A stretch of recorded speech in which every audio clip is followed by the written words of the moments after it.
Bueno, ok. Entonces, hoy vamos a empezar con la unidad 6. Ya terminamos la unidad 8, así todo se ordenado parece, ¿verdad? Pero es un orden un poco más lógico. Entonces, ahora ya tienen la base de todo lo que es la gestión ambiental y ahora vamos a pasar ya a como una de las primeras aplicaciones básicas de lo que es la gestión ambiental a través de la unidad se llama estudio de impacto ambiental, pero vamos a ver que en realidad se debería llamar evaluación de impacto ambiental. Vamos a ver por qué.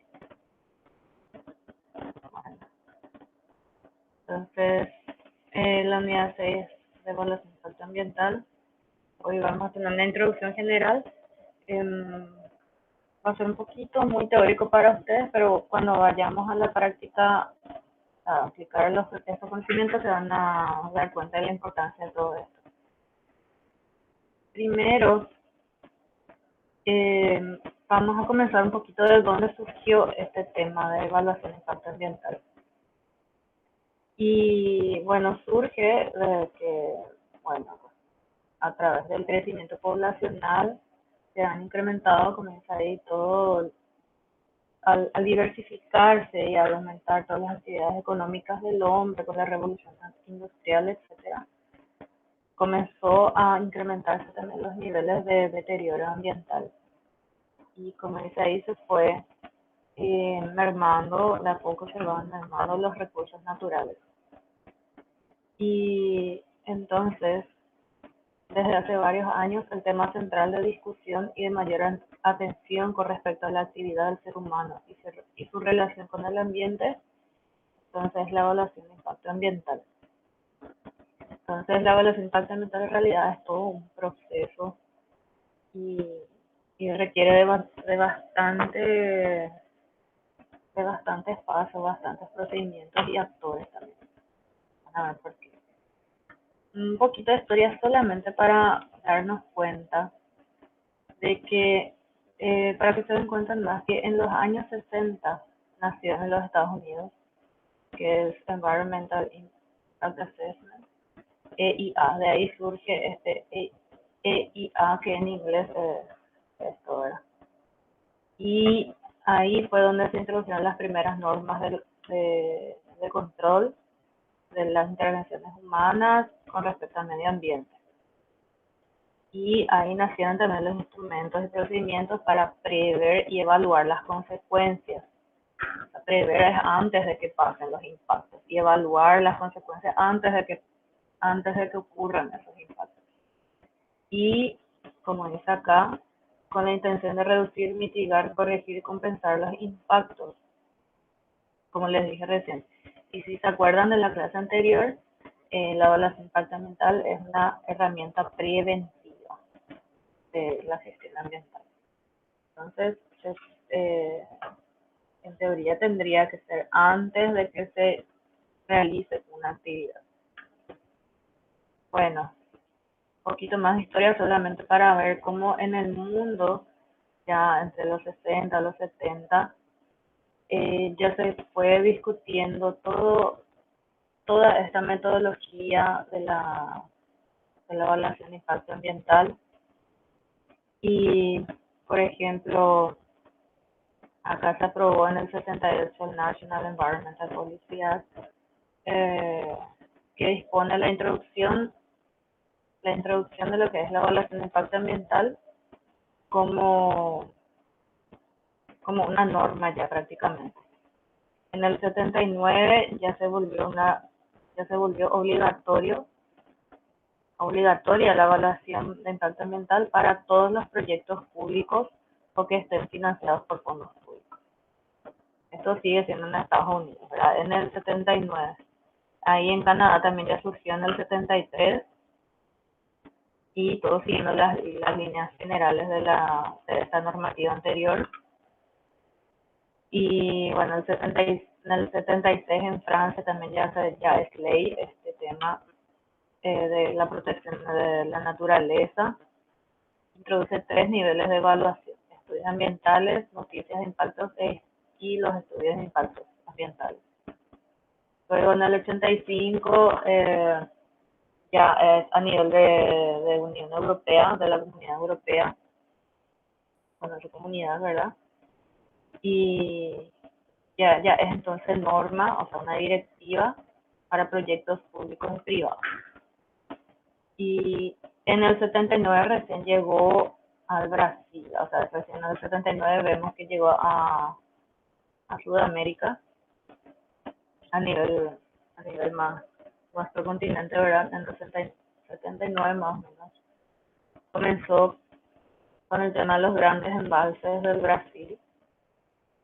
Y en Paraguay, para ver un poco la línea del tiempo, ¿verdad? De cómo fue surgiendo en nuestro país, en el 87 recién se crea una dirección de parques nacionales vida silvestre que dependía del Ministerio de Agricultura y Ganadería. Actualmente esta dirección está en el Ministerio del Ambiente. Pero bueno, antes solamente existía el Ministerio de Agricultura y Ganadería. Pero en el 89 se crea una dirección de medio ambiente, que era en realidad una dirección de ordenamiento ambiental, siempre dentro del Ministerio de Agricultura y Ganadería. Y bueno, después estábamos en el 91 ya, donde la evaluación de impacto ambiental de proyectos de desarrollo se implementa como condición para los préstamos financieros internacionales. O sea que se necesitaban estos fondos internacionales y bueno, los entes financieros internacionales comenzaron a exigir y hasta ahora exigen, ¿verdad? Esta evaluación de impacto ambiental para ciertos proyectos. Entonces, bueno, ahí se vieron obligados a implementar esta metodología. Después, en el 92, apareció en nuestra Constitución Nacional estos artículos de la vez pasada, hablamos un poquito, ¿verdad? Que consagran los derechos en relación a la calidad de vida y a un ambiente saludable, que era el artículo 7 y el 8 de la protección ambiental. Y ahí en el artículo 8 recién apareció en el 92 que las actividades susceptibles de producir alteración ambiental serán reguladas por la ley. Bueno, aquí en el 93 se creó, o sea, se sancionó la ley 294, la famosa ley 294, ¿sí? Discúlpame, tu micrófono, no sé si está muy cerca de tu boca, pero el audio no se escucha muy bien. ¿Se escucha muy fuerte o muy despacio? Se escucha muy entrecortado. Pero voy a tratar de desactivar este nomás.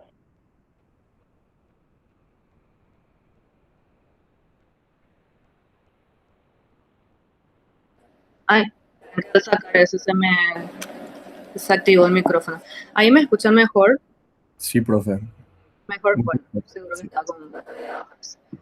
Bueno, decía que en el 93 recién se sancionó la ley de evaluación de impacto ambiental, pero la institución que regulaba todavía esto era aquella dirección aquí o sea, dependía todavía del Ministerio de Agricultura y Ganadería.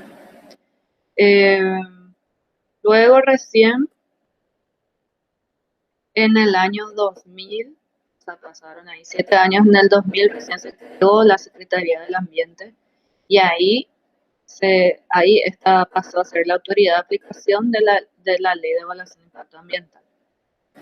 O sea, mientras en todo el mundo en los 70 ya están aplicando esta metodología de prevención de impactos, nosotros recién en el año 93 se promulgó la ley, pero en realidad en el año 2000, con la creación de la Secretaría del Ambiente, es cuando en realidad se comienza a aplicar esta ley con su decreto reglamentario también.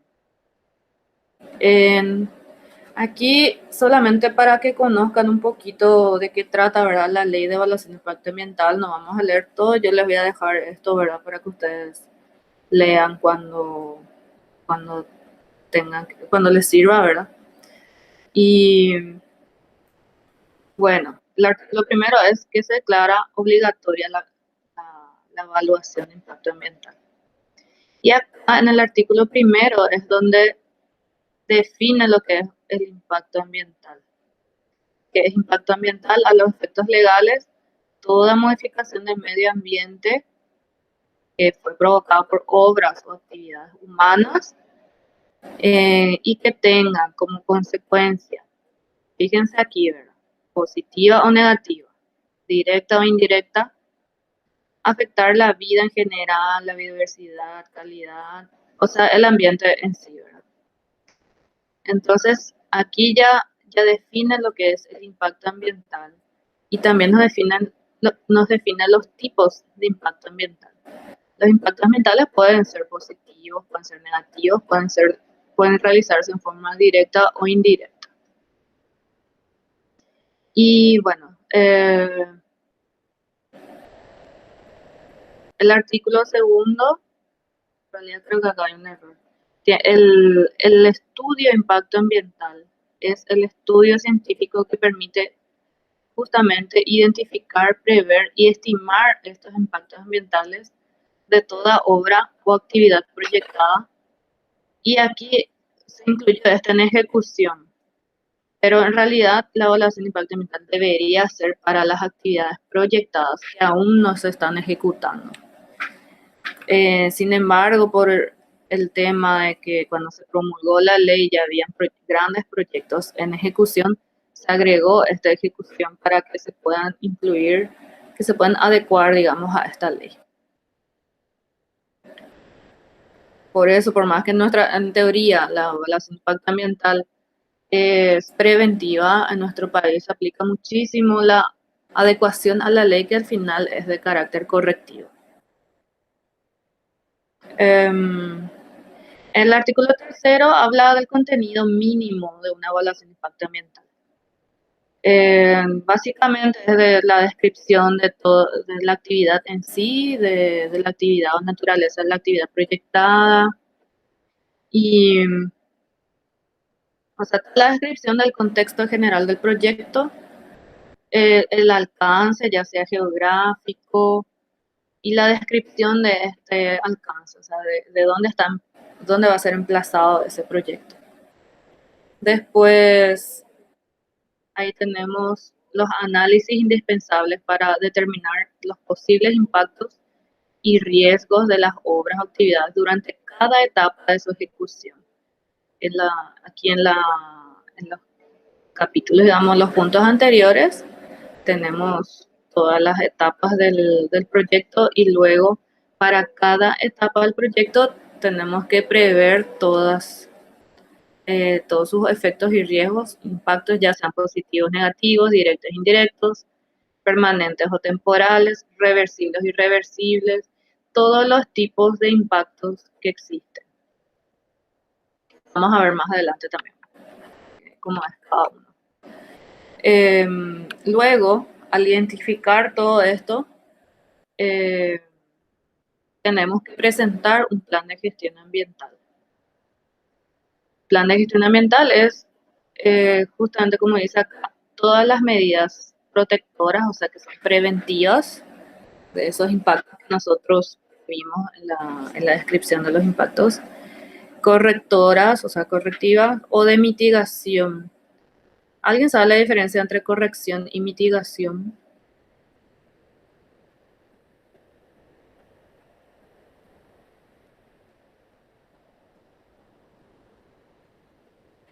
Bueno, la diferencia entre mitigación y corrección es, la mitigación sería como reducir a mínimo el impacto. En vez de que yo produzca 10.000 toneladas de un residuo peligroso, produzca, no sé, el 10% o el 1% de esto a través de mi plan de gestión ambiental, ¿verdad?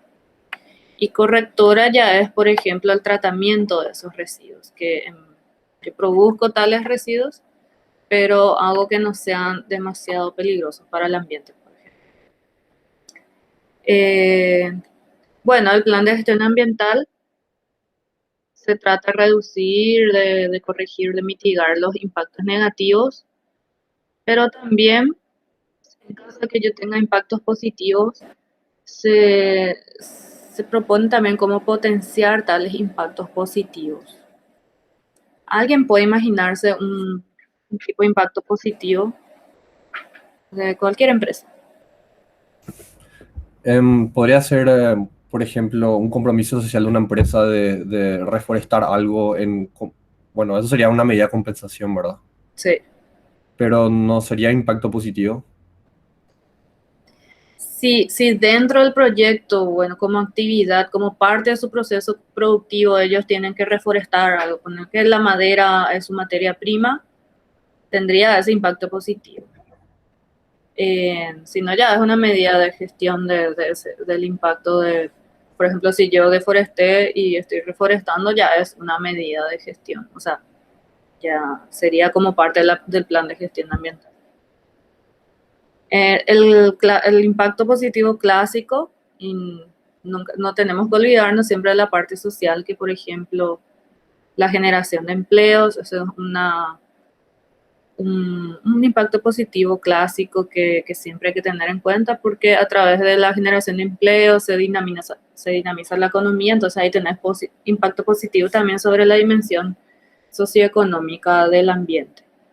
Y acuérdense que el ambiente es todo. Bueno, eso. También de repente algunos proyectos incluyen dentro del proyecto la capacitación de sus empleados, entonces ahí tenemos educación.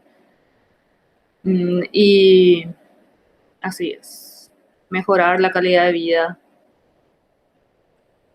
Esos son ejemplos de impactos positivos clásicos, ¿verdad? Después tenemos así cosas más específicas, como dijo su compañero. Después, esta parte de alternativas técnicas del proyecto y de las de su localización es algo muy interesante actualmente. Tenemos el caso, ¿verdad? Ustedes conocen, ¿verdad? El caso de la universidad esta de Taiwán, que se quiere localizar en donde está el Parque Guazú. Conocen esa problemática actual, ¿verdad? Sí, profe, creo que quieren usar un espacio verde. Sí, y justamente en lo que queremos saber, o sea, lo que todo el mundo quiere saber es por qué teniendo otras alternativas de localización, porque justamente ahí, ¿será que basándose en su estudio de impacto ambiental, esa fue la alternativa más, o sea, menos impactante? Y eso es lo que más se cuestiona, ¿verdad? Porque en el estudio de impacto ambiental se tienen que presentar las alternativas. Y, por ejemplo, alternativa 1, localizarse en Parque Guazú. Alternativa 2, no sé, creo que habían otras opciones. Ahora mismo no se me viene a la mente.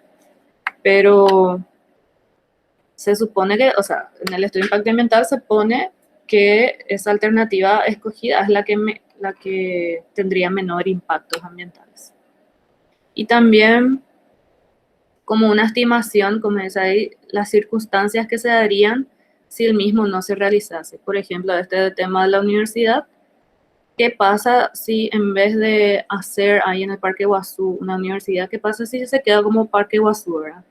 Entonces, si mi proyecto se justifica que, bueno, al poner universidad ahí, tenemos más educación, tenemos más avance tecnológico, para que estoy diciendo más cualquier cosa. Si eso supuestamente compensa la pérdida de un área verde como lo que es ese parque, entonces ahí se justificaría. Entonces, eso es lo que se hace en ese capítulo, ¿verdad?, del estudio de impacto ambiental y es lo que todo por ley debe presentarse. Lo que estamos leyendo es la ley. Luego tenemos el relatorio. Como el estudio de impacto ambiental en realidad es un documento enorme por todo esto que estamos hablando, se presenta un relatorio que sería como un resumen para que justamente, como dice acá, deberá redactarse en términos fácilmente comprensibles y es para que sea accesible al público. Entonces, al final, el estudio, o sea, el proceso en sí de la evaluación de impacto ambiental es de carácter público a través del relatorio de impacto ambiental. El relatorio de impacto ambiental debe ser publicado y debe estar disponible para todo interesado.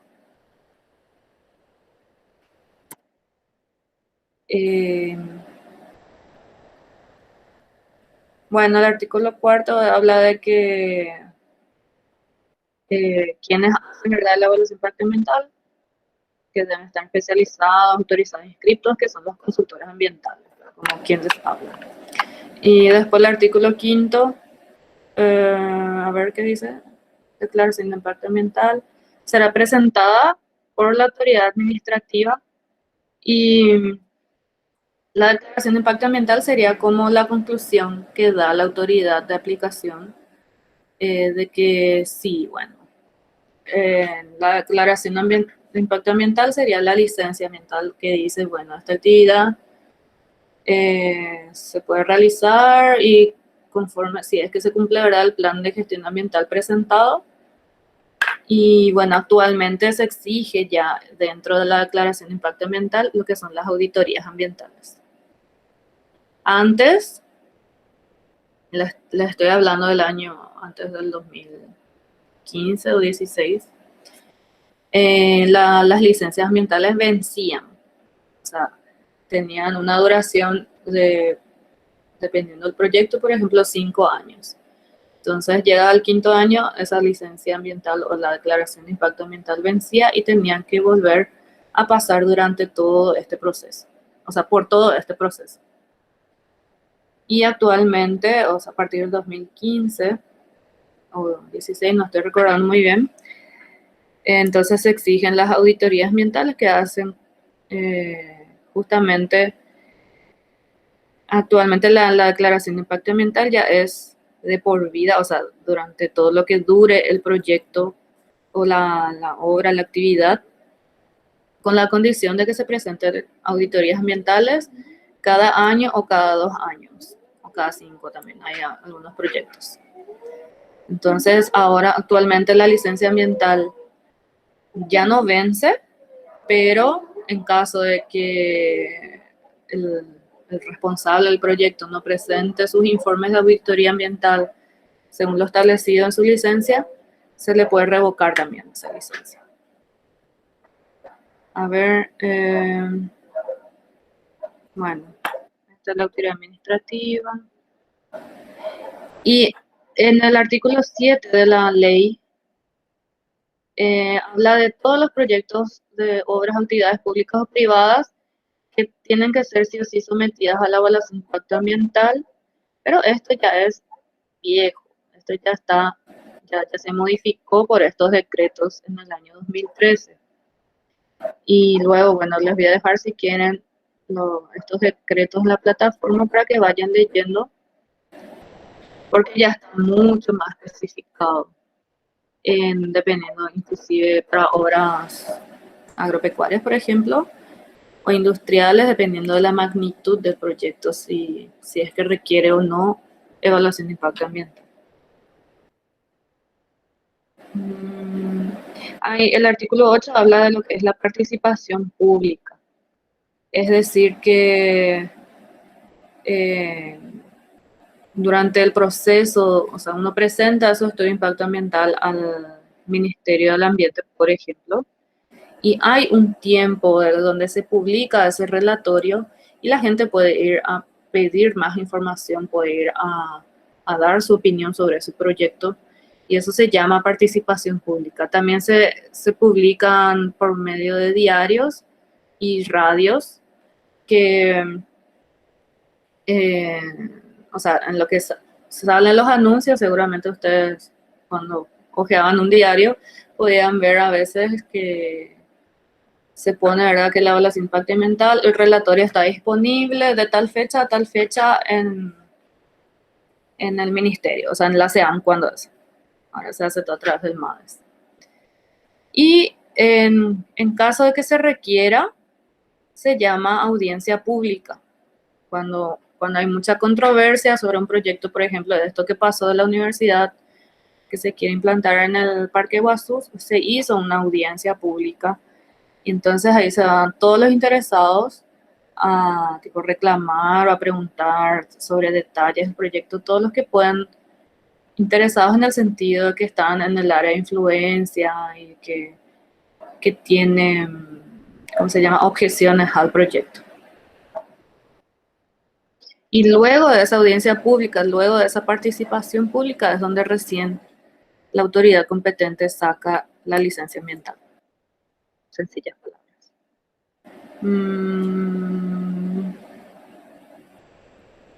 Aquí hablan más de lo que no requiere evaluación de impacto ambiental, todo lo que tenga que ver con defensa nacional. O sea, en caso de guerra, por ejemplo, no van a esperar que se haga una evaluación de impacto ambiental para utilizar, qué sé yo, bombas, armas, etc.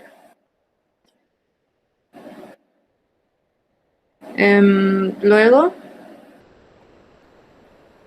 al artículo 11 habla que, bueno, para qué sirve más o menos la licencia ambiental, que es, por ejemplo, para, ¿cómo dice acá? Sí, la declaración de impacto ambiental constituye entonces el documento que le da la licencia para iniciar o proseguir la obra o actividad que ejecute el proyecto evaluado, bajo la obligación del cumplimiento del plan de gestión ambiental. Y acá habla de que se le puede exigir una nueva evaluación ambiental en cualquier momento. Acá sí dice, ¿verdad?, que la declaración de impacto ambiental es un requisito para estos trámites, para obtención de créditos de garantías, para autorizaciones a otros organismos públicos y para obtención de subsidios o exenciones tributarias. O sea que siempre piden esto para cualquier tipo de proyecto. Esto hablan solamente de las sanciones que pueden ocurrirse en caso de ocultación, de falsa información, etc. Y bueno, hasta ahí más o menos los puntos más importantes de lo que es la ley, que no hace falta que ustedes sepan de memoria, esto siempre van a tener a mano. Pero es importante que conozcan todo lo que incluye, ¿verdad?, esta ley, que al final define todo lo que es evaluación de impacto ambiental en nuestro país.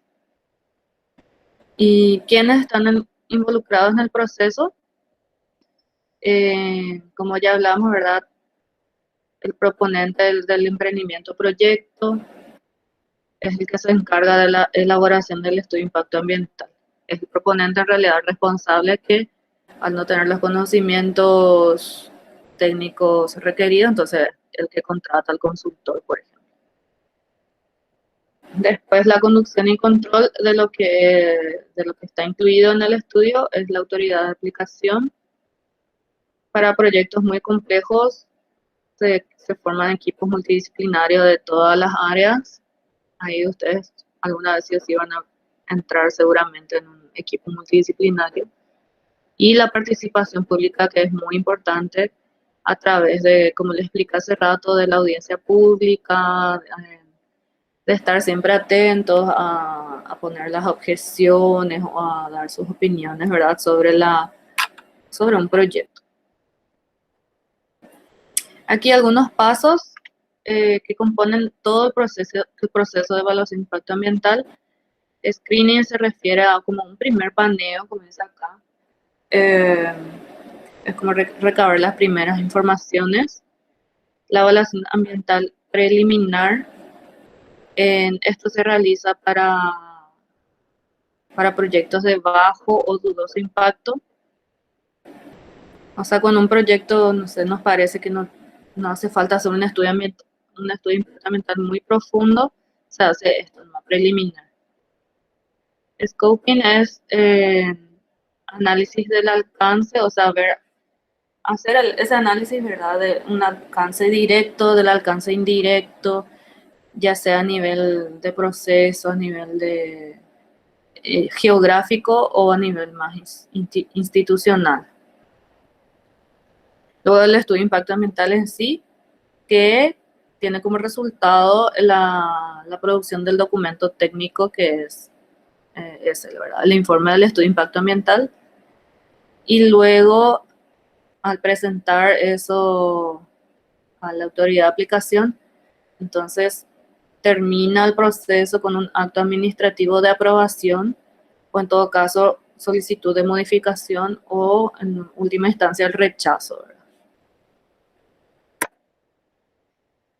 Aquí les dejo, estos son solamente conceptos, ¿verdad?, o definiciones más de más académicas de los libros, no son de la ley, ¿verdad?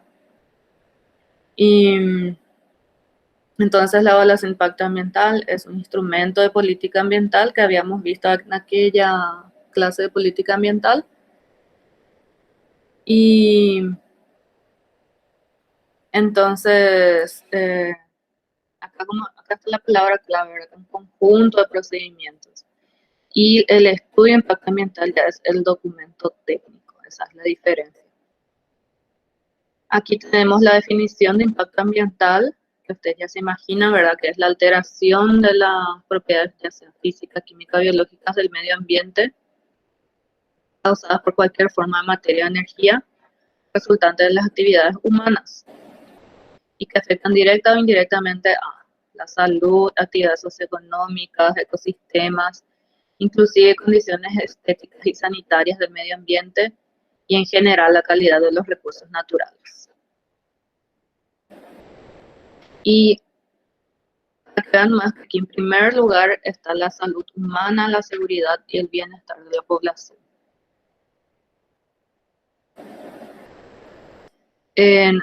Como les dije hace rato, el estudio de impacto ambiental, documento técnico científico de análisis y que se pone a consideración con el propósito de decidir sobre la declaración de impacto ambiental del MAES, por ejemplo. Bueno, estas son palabras que de repente ustedes se van a ir chocando, ¿verdad? Que es término de referencia. Plan de gestión ambiental es parte del estudio de impacto ambiental. RIMA sería el relatorio de impacto ambiental. Entonces, el plan de gestión ambiental es una parte que contiene justamente todos los programas de acompañamiento de todos los impactos ambientales positivos y negativos. Y aquí es donde se presentan los instrumentos de vigilancia, monitoreo y control que se utilizará y las medidas mitigadoras y compensatorias de los impactos negativos. Participación pública, es lo que ya hablamos hace rato, aquí les dejo la definición. Declaración de impacto ambiental, entonces es el pronunciamiento de la autoridad de aplicación si se aprueba o no ese proyecto. Audiencia pública, ya hablábamos, ¿verdad? Es la oportunidad legal que es dada a la población afectada o interesada en tener conocimiento sobre un emprendimiento dado. Área de influencia, entonces el territorio o área donde ocurren los impactos ambientales. Tenemos el área de influencia directa, que es ahí donde ocurren realmente los impactos, y área de influencia indirecta es cuando tenemos impactos indirectos, o sea, hasta dónde llegan los impactos indirectos, así sencillamente. Medidas de mitigación son las actividades realizadas para manejar los impactos y llevarlos a niveles de aceptabilidad, o sea, los niveles mínimos. Y compensación es cuando, como dice acá, son aquellas medidas tendientes a crear ambientes similares a los destruidos por un proyecto, obra o actividad. Como habíamos hablado ya la vez pasada, por ejemplo, que yo acá, si por ejemplo en el Chaco voy a deforestar, entonces yo compro nomás, o sea, compenso comprando los bonos de carbono o de de servicios ambientales de alguien que está conservando un bosque, por ejemplo. Monitoreo ambiental sería un seguimiento del plan de gestión ambiental, o sea, monitoreo constante, ver si se está cumpliendo y ver si las medidas son adecuadas, si se pueden modificar, mejorar, etc.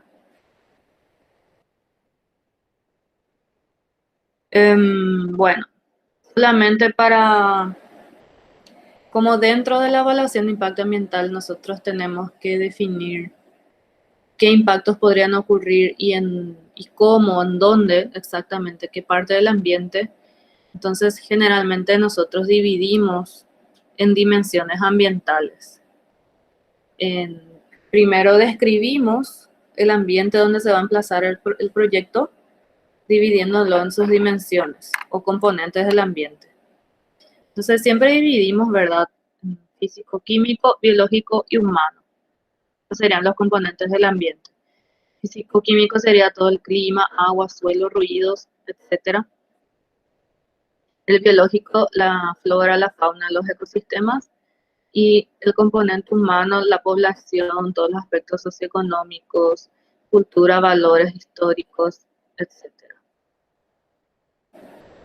Y aquí es importante que ustedes sepan, ¿verdad?, la diferencia entre aspectos e impactos ambientales. Hablamos mucho de impactos ambientales, pero generalmente, cuando me ponen o cuando leen por ahí impacto ambiental, generación de residuos sólidos, por ejemplo. Siempre yo me voy por residuos sólidos o aguas residuales.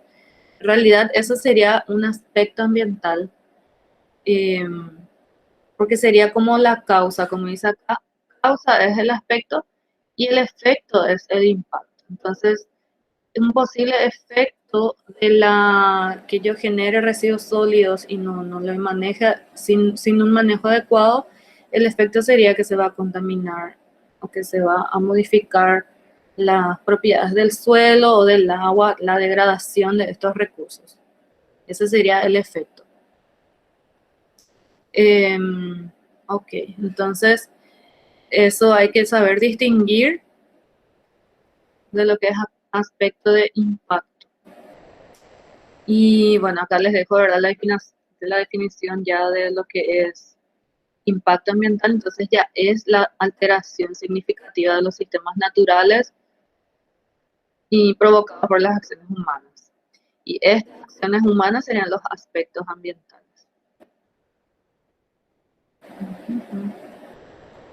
Luego tenemos todos los tipos de impactos.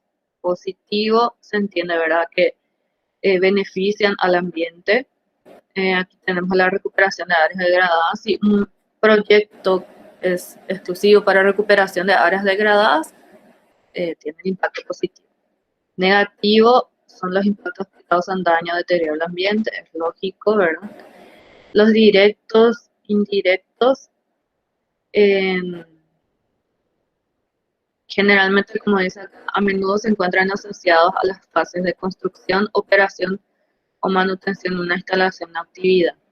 Un impacto directo es lo que se produce ya ahí durante la actividad. Ahí tenemos cuando se generan gases, por ejemplo, un impacto directo ya es la contaminación de la atmósfera o del aire. El indirecto serían impactos secundarios. Por ejemplo, un impacto indirecto podría ser, como hablamos hace rato,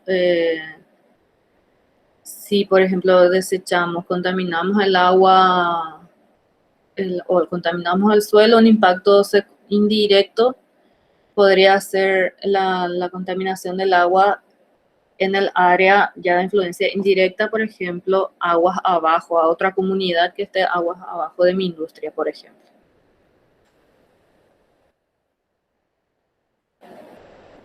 Después tenemos la diferencia entre simple, después tenemos el acumulativo. Solamente para diferenciar, les doy, seguramente ya habrán visto con el profe Osvaldo, los efectos de ciertos contaminantes, los efectos acumulativos. Por ejemplo, si yo voy desechando al ambiente residuos, hay algunos que son peligrosos y que son acumulativos, en el sentido de, por ejemplo, los compuestos orgánicos persistentes, como los pesticidas, por ejemplo, que si bien en el instante no va a causar un impacto muy grave, se tiene evidencias que eso se va acumulando y luego a futuras generaciones ya se van a ver los impactos a la salud humana, o sea, que se van viendo. Eso sería un ejemplo de impacto acumulativo. Y un impacto simple es, como dice ahí, sin consecuencias en la inducción de nuevas alteraciones. Y no hay una acumulación de ese impacto. En cuanto a su localización, puede ser puntual, parcial o extremo. Puntual sería una alteración muy localizada. Parcial es un área apreciable, ¿verdad? Una incidencia apreciable en el área estudiada. Y extremo ya es una gran parte del territorio considerado. Eso depende, o sea, sería como la magnitud del impacto en cuanto a su tamaño. Luego, en cuanto al tiempo, puede ser un impacto temporal, o sea que se produce un impacto pero se puede mitigar y termina ahí. Luego tenemos el impacto permanente, que ya como que no hay solución, digamos. Dice, pero sí es que se toman medidas de corrección o de mitigación, se puede revertir. Pero sin embargo está el irrecuperable, que ya es imposible de recuperar. Como dice ahí, reversible, reversible también es otro tipo de ver la misma cosa, ¿verdad? Que la anterior. Aquí están algunos beneficios de la evaluación de impacto ambiental. Que bueno, los beneficios son obvios, ¿verdad? Que tenemos, como te habíamos hablado también, al final lo más importante es la integración adecuada de cuestiones económicas, ambientales y sociales. A ver, el tema, quería hacer una práctica con ustedes de qué tipos de impactos ambientales, y voy a dejarles la plataforma, ¿verdad? Para que vayan clasificando según lo que ustedes perciban, ¿verdad? Por ejemplo, como habíamos hablado hace rato, la bioacumulación, ¿qué tipo de impacto sería?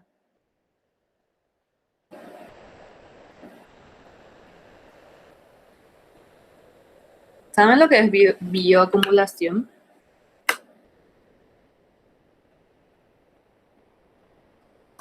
No sé si me están escuchando. Ay.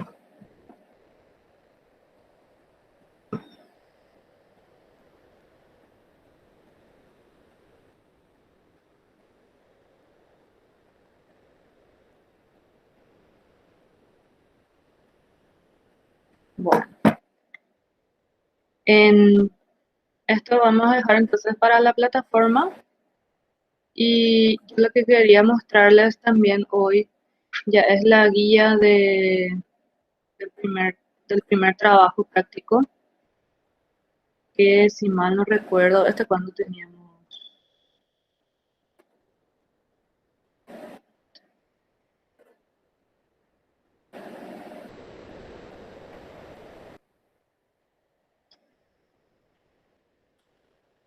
La vez pasada ya les di un poquito de contexto sobre lo que va a ser el primer trabajo práctico individual, y hoy ya les quiero mostrar esta guía.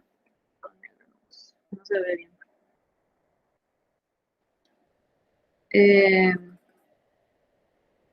Este primer trabajo va a ser individual, van a hacer una auditoría ambiental en sus casas, y bueno, la tarea de esta semana va a ser preparar el plan de auditoría.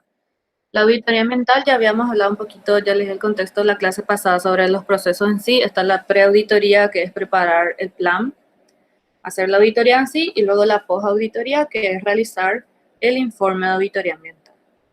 En realidad es un proceso largo para decidir todo con las empresas, y yo acá les quiero mostrar lo que es una estructura real de un plan de auditoría y de un informe de auditoría, pero esto quiero mostrarles así como está, pero vamos a adaptarlo a lo que ustedes van a hacer. Por ejemplo, identificación de la empresa no se va a llamar identificación de la empresa, porque su casa no es una empresa. Entonces sería aquí como introducción nomás.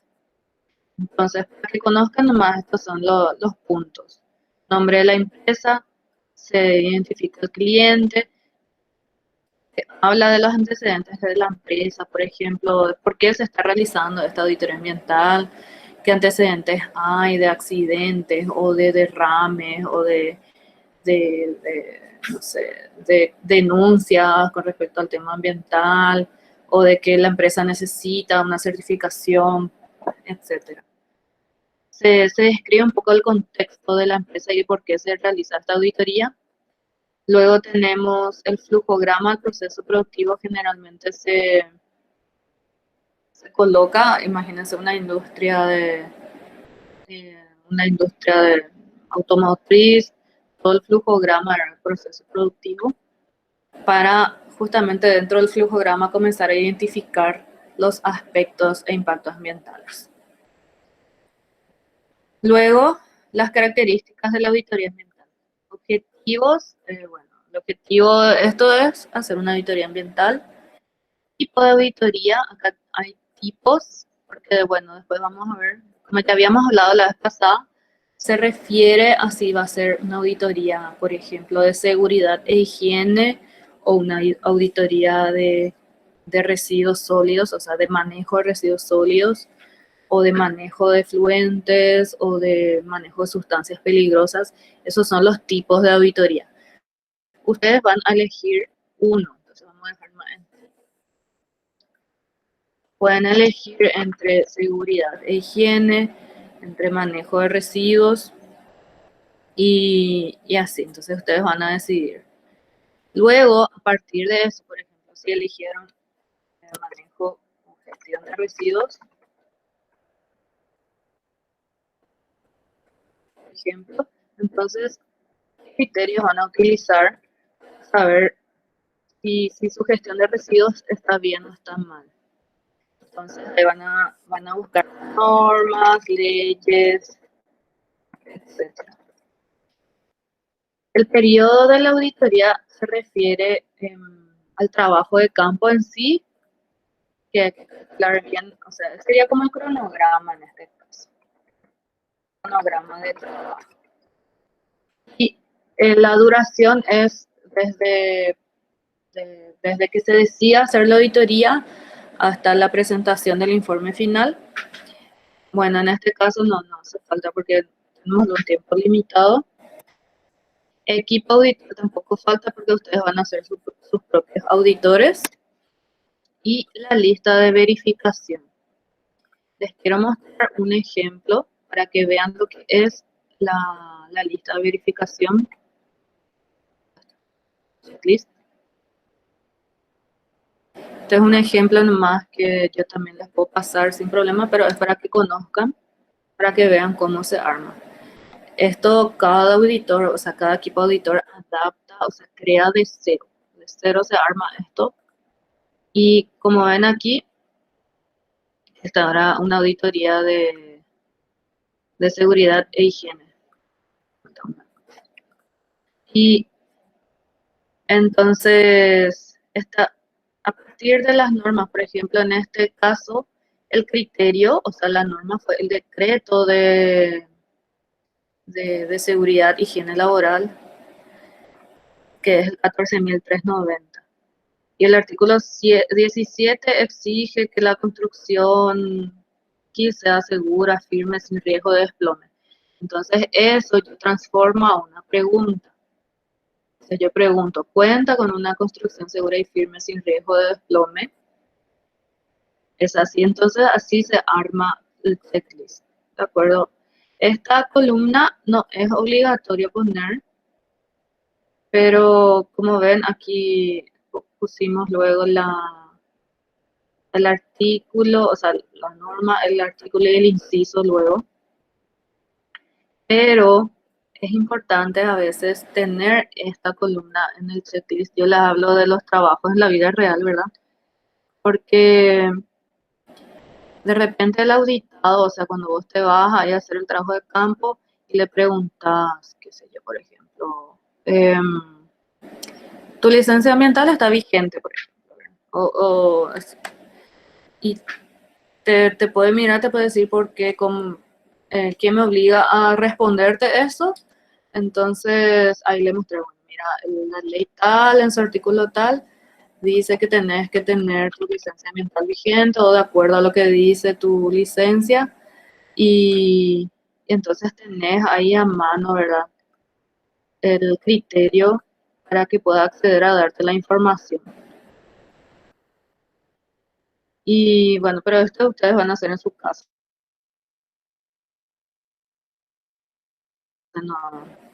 Yo lo que quiero es que ustedes entonces elijan un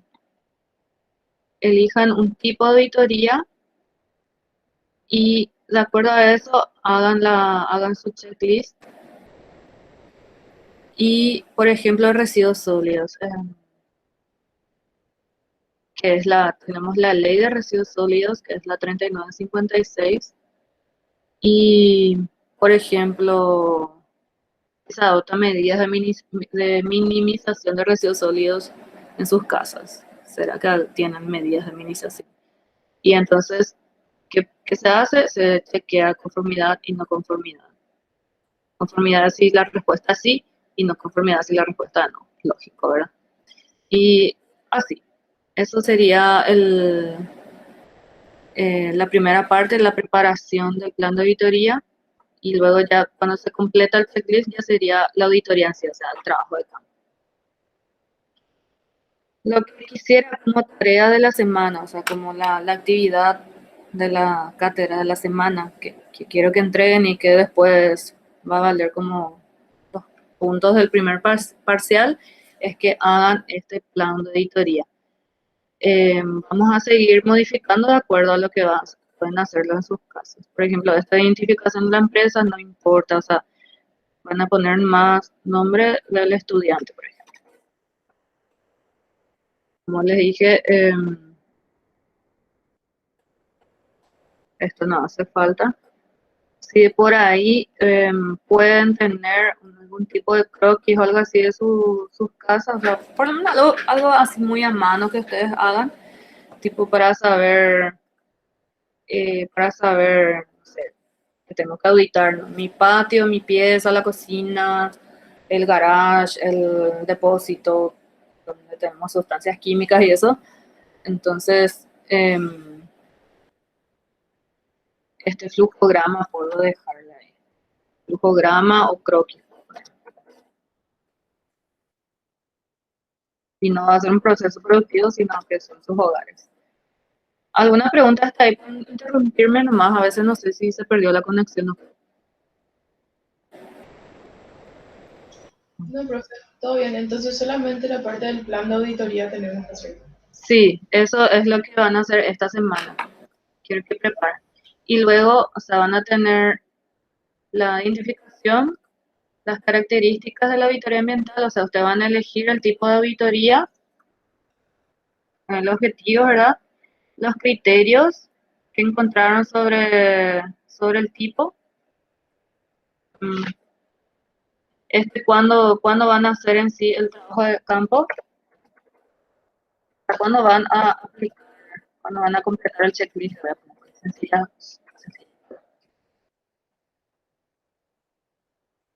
Y el checklist en sí, eso es lo que tienen que preparar.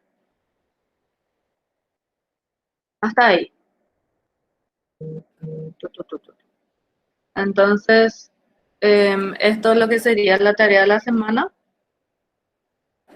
Y la lista de verificación yo quisiera que hagan por lo menos 30 preguntas.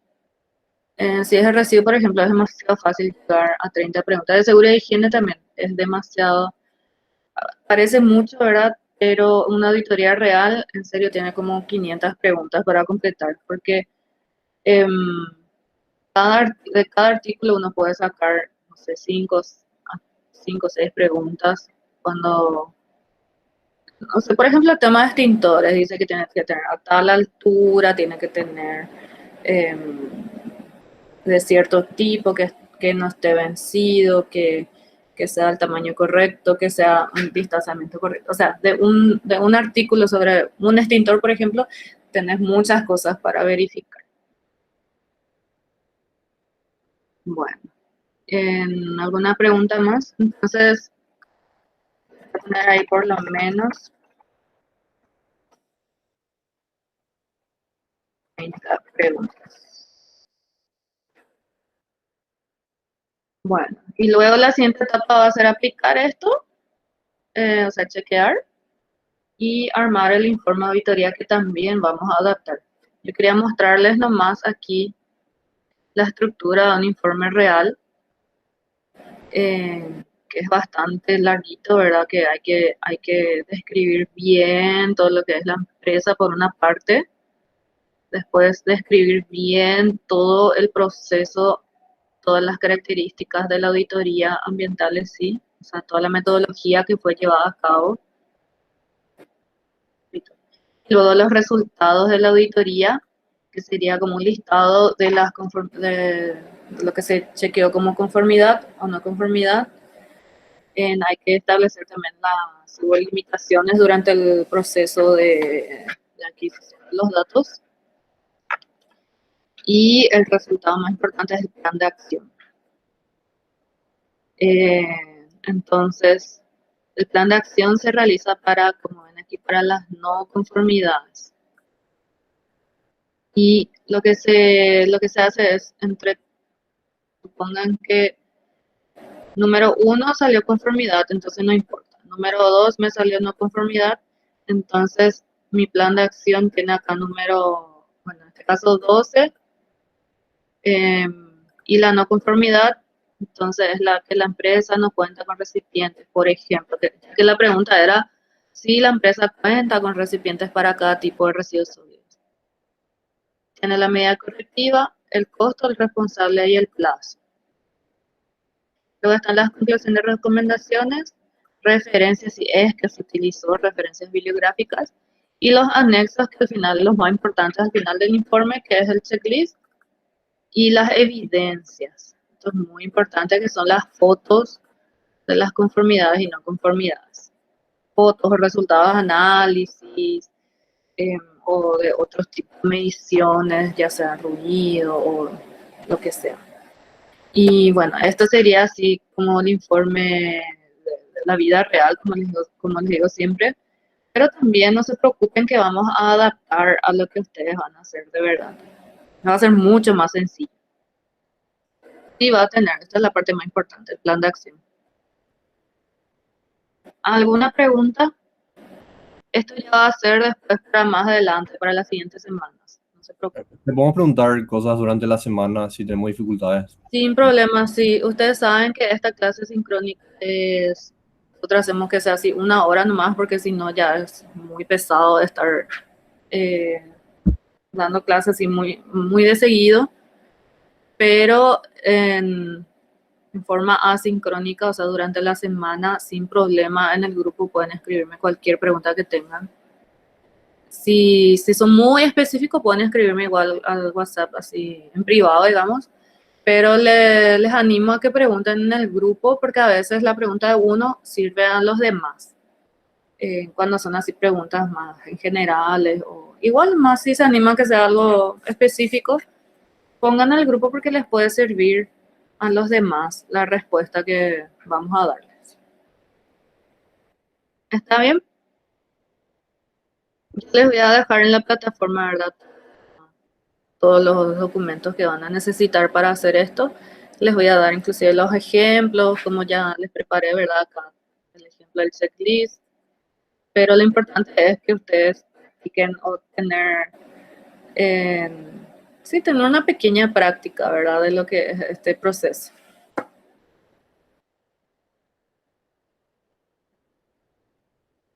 Bueno, si no hay alguna pregunta más, les puedo dejar, así descansan un ratito y le digo al profe que venga dentro de un rato. Profe, ¿será ¿Sí? que puedes alzar la grabación de la videoconferencia de la semana pasada, por favor? ¿Todavía no subí eso? No, todavía. Ah, mira un poco. Ya voy a subir. Recuerdo muy bien que puse el modo para que ustedes puedan descargar, pero se me habrá pasado subir o habilitar para que ustedes puedan ver. Ahora mismo voy a ver eso. Bueno, Vale, profe, gracias. y este también ya voy a subir en breve. Bueno. Está bien, dejo de grabar.